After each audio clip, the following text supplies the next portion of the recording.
Halo dulur, selamat datang di Madrid United, channel fans MU paling netral. Menang dipuji, kalah dibully. Di video kali ini kita masih memantau terus perkembangan proses bursa transfer di Manchester United dan berita-berita lainnya yang juga tak kalah penting. Oke, langsung aja. Untuk berita yang pertama, melansir dari Fabrizio Romano, dia mengatakan Matthijs de Ligt dan Noussair Mazraoui keduanya telah menyelesaikan tes medis di Manchester United. Matthijs de Ligt dan Noussair Mazraoui akan tersedia untuk laga Manchester United melawan Fulham pada hari Jumat. Wih, ini menurutku berita yang cukup bagus karena kedua pemain ini sudah berhasil didatangkan ke MU, sudah selesai melewati proses tes medis, dan kabarnya akan tersedia pada laga pembuka IPL pada hari Jumat. Lebih tepatnya hari Sabtu jam 2 pagi ya teman-teman, waktu Indonesia bagian Barat. Wah, ini belum sudah melekan ini. Tapi kalau kita lihat hasil kemarin ketika Manchester United kalah melawan Manchester City di Community Shield, harusnya dengan kedatangan dua pemain ini, Erik ten Hag lebih memiliki banyak pilihan untuk lini pertahanan.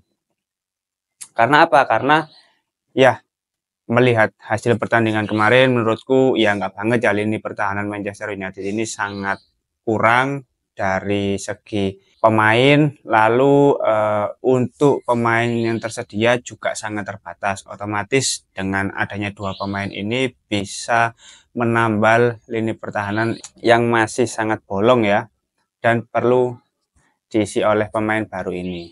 Terutama untuk Matthijs de Ligt, sepertinya Matthijs de Ligt bisa menjadi tandem yang bagus untuk Lisandro Martinez di posisi back tengah. Lalu untuk Noussair Mazraoui ini menurutku ada dua kemungkinan.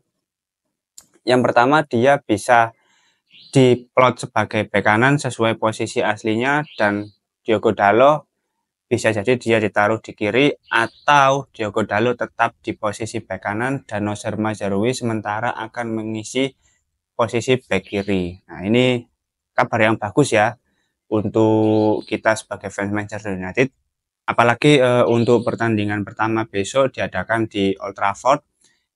Kemenangan pertandingan besok menurutku sangat penting di awal-awal pertandingan ini untuk mengangkat moral pemain, untuk meningkatkan motivasi pemain setelah kemarin kalah di Community Shield. Ya meskipun kemarin bisa dikatakan bukan trofi mayor, tapi menurutku kemenangan tetaplah kemenangan, dan kekalahan tidak boleh terjadi secara terus-menerus.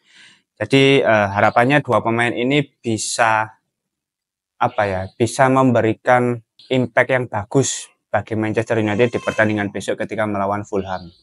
Nice. Kita lanjut ke berita kedua. Melansir dari Sky Sport, Dominic Calvert-Lewin adalah salah satu dari sejumlah penyerang yang didiskusikan oleh Manchester United di bursa transfer kali ini. Saat ini posisi itu bukanlah posisi prioritas dan United tidak mungkin memperkuat posisi itu kecuali ada penjualan. Terkait posisi di lini serang Manchester United sepertinya tidak terlalu urgent. Karena apa? Karena ya sudah ada Joshua Zirkzee, meskipun Rasmus Højlund untuk saat ini masih cedera, sepertinya masih ada striker dari akademi Ethan Whitley yang mungkin bisa diikutsertakan di pertandingan besok. Dan kalau kita bicara Dominic Calvert, ini kan salah satu pemain dari Everton. Nah, kemarin ini kan Everton juga berniat menjual Jarrad Brandtwaite ke Manchester United, tapi dengan harga yang tidak masuk akal. Dan Manchester United tidak mau menuruti harga pemain yang di luar valuasinya. Nah, dengan adanya ketertarikan terkait pemain ini, ya pemain dari Everton ini, bisa jadi nanti Everton akan menaikkan lagi harga sang pemain kepada Manchester United. Tentu ini bukanlah pilihan utama, tapi menurutku daripada pihak manajemen membuang waktunya untuk memantau pemain ini, mending fokus untuk pembelian pemain di posisi gelandang bertahan. Memang sesuai yang dikatakan, ini bukanlah posisi prioritas kecuali ada penjualan lain. Tapi alangkah lebih baik manajemen itu lebih terfokus ke posisi lini tengah seperti itu. Ya, jangan mau nanti dibodohin lagi sama Everton. Ini kurang ajar ini klub ini. Kita masih belum bisa melupakan Jared Brandweight seharga 70 juta ya. Oke, lanjut ke berita yang ketiga. Masih dari Sky Sport, Scott McTominay bisa jadi salah satu pemain yang patut diperhatikan sebelum batas akhir bursa transfer. Saat ini Fulham diperkirakan tidak akan kembali merekrut McTominay. Galatasaray tertarik tetapi belum mendekati nilai yang ditetapkan oleh Manchester United. Ya, status pemain ini masih belum jelas ya. Kabarnya apakah akan dijual atau tetap bertahan bersama Manchester United karena klub lain yang ingin membelinya masih belum bisa memenuhi harga yang ditetapkan oleh Manchester United. Mungkin ketika nanti melawan Fulham, McTominay tampil di pertandingan besok dan bermain cukup bagus, lalu tiba-tiba Fulham kepencut dan ngebet pengen beli, ya kita nggak ada yang tahu ya. Meskipun hal itu sulit terjadi. Tapi kalau bisa dijual ya mending dijual aja lah pemain ini, nggak apa-apa. Jual aja. Ya nanti Fulham bisa nego-nego halus lah sama manajemen MU. Atau Galatasaray kalau mau mendapatkan jasa dari McTominay ini ya coba perjuangkan, nggak apa-apa. 23 juta pound sterling. Seingatku untuk harga terakhir yang diinginkan oleh Manchester United, nggak apa-apa. Atau 25 pound sterling gitu.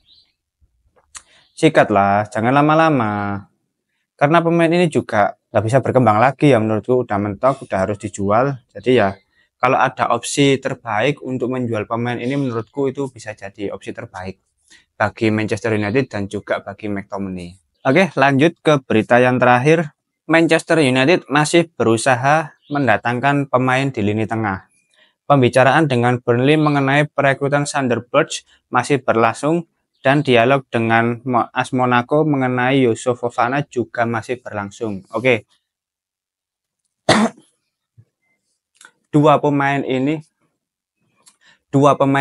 Sander Berge dan Youssouf Fofana adalah opsi lain dari Manuel Ugarte. Ya, kita semua sudah paham ya mengapa Manuel Ugarte gagal didatangkan ke Manchester United karena PSG tidak bisa diajak berbisnis dengan harga yang rasional.